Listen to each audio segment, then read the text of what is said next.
Hello, it is a waffle video for May the 8th, 2023, and it's been a while since I've done a waffle video.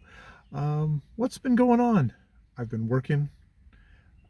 That's had its ups and downs. Got a pay raise. There's been one of the residents passed away, kind of old age, stuff like that. So that's been kind of something to work through.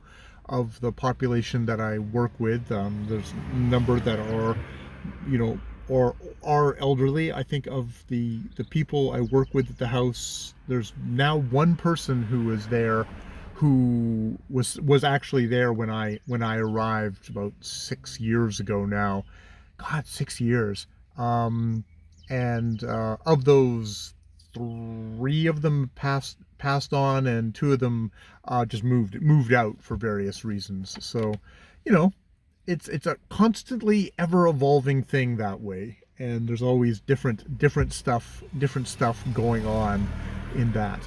Haven't been around BookTube that much lately.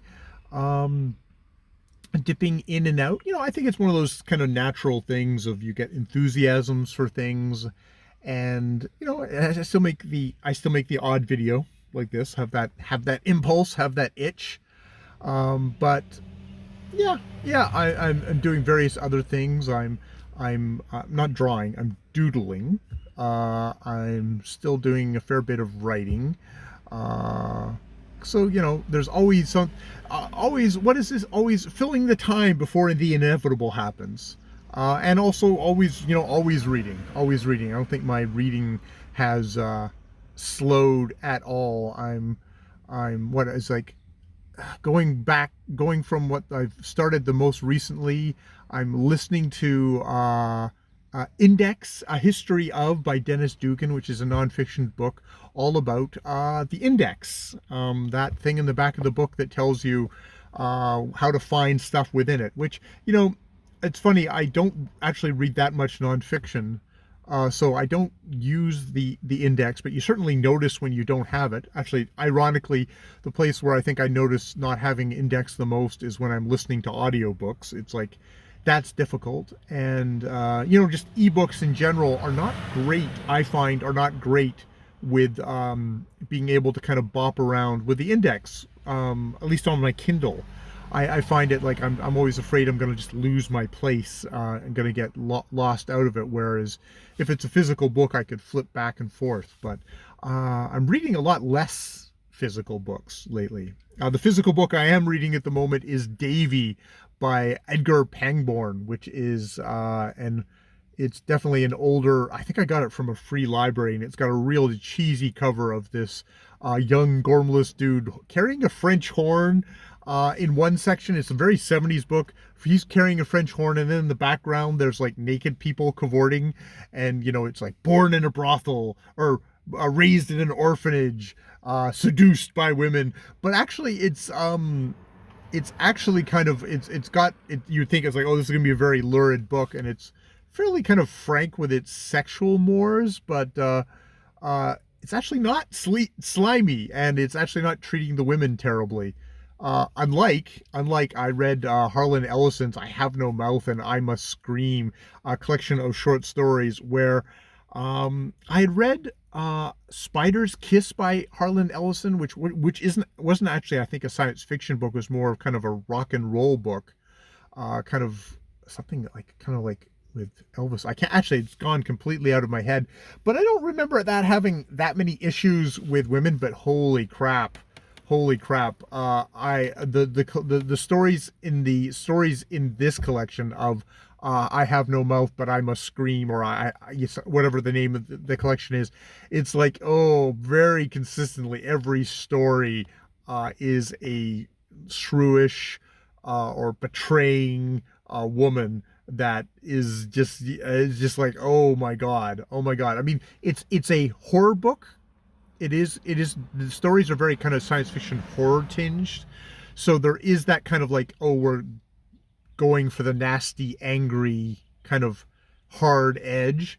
But it's like a lot of that hard edge really does seem to come down to women and the stuff they've done wrong. So yeah, there's been that. I read that on ebook. I'm reading C.J. Sampson's the third in his Shard Lake series, which I just really enjoyed. They're total comfort reads. I am totally into this period of kind of like Henry VIII, Cromwell. Cromwell is no longer in the picture. By the third book in the Shard Lake series, Shard Lake, a hunchback lawyer, had been working for Cromwell kind of semi unwillingly in the first two books. And yeah, Cromwell's no longer in the picture. So, but it's like it's a time period I know a lot. I know a lot about, having read Hilary Mantel and having read the big biography big biography on Cromwell himself. So it's interesting. It's interesting that way, and kind of the ever presence of torture in the legal system of the time, and how do you judge the people who willingly participate in a system where, yep, torture is a part of it. I mean, maybe people will look back at periods like, American thing where it's like, the death penalty was just on the table for crimes. We'll look at it the same way. Who knows? Who knows? Um, so yeah, I'm in the middle of reading that. I'm still reading Orlando Furioso by Ludvigo Aristo, reading that out loud, and really enjoying that. And yeah, I'll leave that. Super large epic poem of the 15th century. 15th century, I think it is 15th century. God, it's been a while since I read the introduction to it, because I've been reading it so slowly, but really enjoying the translation by, the name completely went out of my head now, but it's been like, it's been a real joy to have that going. And I finally finished Patsy Rodenberg's The Need for Words, all about kind of improving your vocal delivery, and working on kind of voice work, and a lot of exercises of really connecting with texts and stuff like that, which is such a weird book in its construction, of having a large section at the beginning, which is all sort of Patsy Rodenberg kind of railing against of how people treat language these days.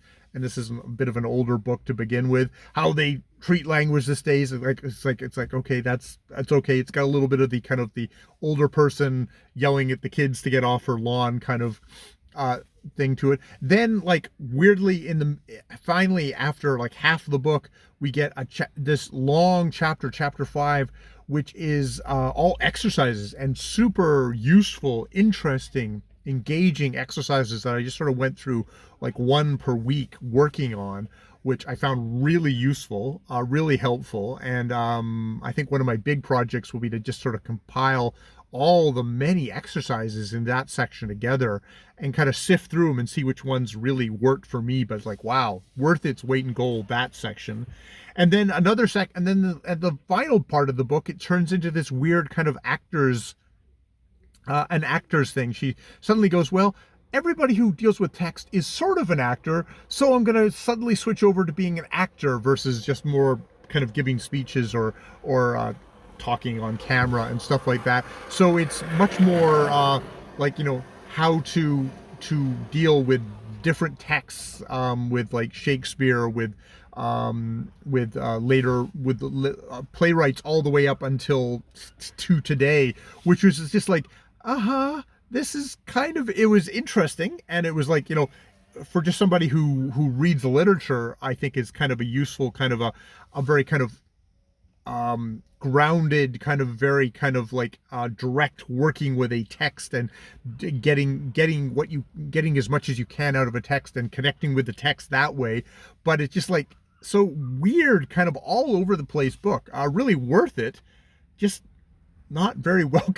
I don't think it's like it feels like a hodgepodge that was put together. Like, here are the opinion pieces at the beginning. Here is the meat of the book, for at least for what I was looking for, which was working on vocal technique. And then here's the literature, like how to read literature section at the end. It's just a weird hodgepodge. Really worth it, but a really weird hodgepodge to be all that. So yeah, that's what I've been doing book wise, and probably other stuff that I've completely forgotten right now. But yeah, that has been my bookish thing for the while. Yeah, I don't know how much I'm gonna be a much more casual. I'm on BookTube every once in a while kind of dude. You know, it's something I could leave for weeks or months, and it's not like, oh, I'm taking a break. It's just like, no, I just kind of bop in, and then, oh, I'm gonna bop out again. I'll be around, but it's not like I'm quitting BookTube drama. It's like, no, you know, you kind of drift from one interest to another, and you know, it's nothing to be. It's I think it's just kind of the ebb and flow of somebody's attention span, which I guess is what a lot of people have. It's why you end up, you know, people videos, and then, oh, it's nothing. Oh, there's a video. Oh, nothing, or just like crickets forever. And it's not like something terrible has happened. It's just, you know, you just kind of wander in and out. That's me. All right, I have been Jay. Hi. Remember me. More videos later. Much later, maybe.